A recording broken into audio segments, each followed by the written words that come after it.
En esta cápsula veremos la implementación del algoritmo de Dijkstra. Recordando la cápsula anterior, para la implementación necesitamos el grafo, un vector para almacenar las distancias mínimas y una estructura que nos permita manejar el siguiente nodo que tenga la menor distancia posible y que en este caso va a corresponder a la prioridad. Se utilizará el mismo código de lista de esencia vista en cápsulas anteriores, pero que vamos a ingresar ciertas modificaciones que vamos a ir explicando durante la cápsula. Primero se tiene que incluir Q, que es una librería que nos permitirá utilizar lo que es la prioridad. Ahora, en vez de utilizar un vector de vectores de enteros, hacemos un vector de pares de enteros. Esto porque por cada nodo nosotros queremos almacenar su vecino, que sería el primer entero, y el peso, que me cuesta llegar desde ese nodo a su vecino. Además tenemos que crear el vector de distancias, que nos va a significar los valores mínimos por cada nodo. Y en la función crear lista tenemos que hacer un pequeños pasos extras, donde primero tenemos que ingresar el número de distancia inicial, que sería nuestro infinito. Como en este caso nosotros queremos minimizar, nosotros agregamos el máximo entero posible, que repitiéndolo, esto sería como nuestro infinito. Si ustedes utilizaran otro tipo de dato, por ejemplo un long, probablemente su número sea mucho más grande. Luego creamos el nodo, que sería un vector de pares de enteros, y se agrega la lista de esencia. Luego en la función agregar vecino, tenemos que agregar el parámetro peso, puesto que ahora como estamos trabajando con un grafo no dirigido con peso, tenemos que saber cuánto me cuesta llegar desde el nodo 1 hasta el nodo 2 y viceversa. Y ahora vamos a ver la función Dijkstra como tal. Esta función tiene dos parámetros, el nodo de origen y el nodo final.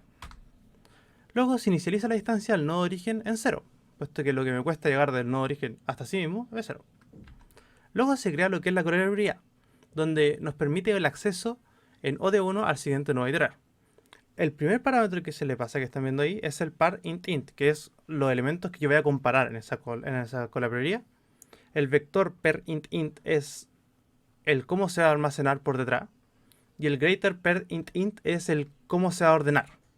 Y en este caso, con todo eso, se va a ordenar con la menor distancia posible hasta la mayor distancia posible. Como el nodo origen es el primer valor, se agrega inicialmente a la prioridad este 0, nodo origen, el costo que me llega a agregar al nodo origen y el nodo en que estoy. Luego la condición es mientras nos queden nodos por revisar, vamos a seguir iterando, y que es básicamente lo que habíamos visto en la cápsula anterior. Se toma el siguiente nodo a revisar y su distancia acumulada mínima hasta ahora. Se hacen las dos preguntas que habíamos indicado en la cápsula anterior, que es que no sea el nodo objetivo, o sea, el nodo final, y que la distancia sea menor o igual a la distancia ya guardada. Esto porque puede haber pasado, como había visto en la cápsula anterior, que se agregara un nodo, luego se quedara con una distancia menor y ese nodo que ya habíamos guardado ya no nos sirve, puesto que ya tiene una distancia menor. Algo bastante interesante. Luego, por ese nodo se toma todos sus vecinos y se va verificando que la distancia que está almacenada del vecino en el vector de distancias sea mayor a la distancia desde ese nodo más el peso de llegar desde el nodo a su vecino. Si es que la distancia al nodo más el peso es menor que la distancia al vecino, entonces significa que vamos a tener que actualizarlo, por lo tanto actualizamos el valor y lo agregamos a la prioridad con la siguiente escritura. Y así va a seguir iterando hasta llegar. Y luego simplemente retornamos el vector de distancias en la posición nodo final y ahí nos va a dar la distancia final mínima de llegar desde el nodo origen hasta ese nodo final. Y con esto terminamos esta cápsula, nos vemos en la siguiente.